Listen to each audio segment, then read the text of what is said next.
Hello! So, nandito na naman ako, no, para sagutin yung tinatanong ng kapatid ko na, Ate, paano mo ba ginagawa yung mga ginagawa mo? Nagko-content ka, nag-upload ka, nagpo-post ka sa TikTok, sa Facebook, sa YouTube. Paano mo ba yung nagagawa, ate? Tapos nagtitinda ka pa. Tapos, syempre, inaasikaso mo pa yung mga buyer mo. Syempre, marami kang kausap sa Messenger kasi may mga buyer ka, may mga inquiries ka. So, madali lang yan, ading ko. Kasi nga, is time management. Kung baga, hindi ko naman na kasi ginawang araw-araw na trabaho to. Kung baga, libangan ko ba? Libangan ko as a OFW.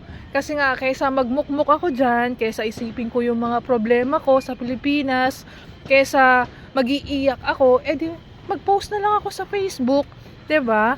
Kahit walang kita or kahit na maliit lang ang kita, sabihin na natin na ganun, at least masaya ako sa ginagawa ko, and nagkakaroon ako ng maraming inspiration kasi nga maraming pumapasok na mga bagong followers, na maraming nakakilala sa akin, and maraming, alam mo yon, yung nare-reach ko na yung 3 million, kumbaga, wow, amazing. Yung isang simpleng kagaya ko na OFW is marami nang nanonood. Oh, nagpapasalamat ako sa Panginoon. Thank you so much, Lord.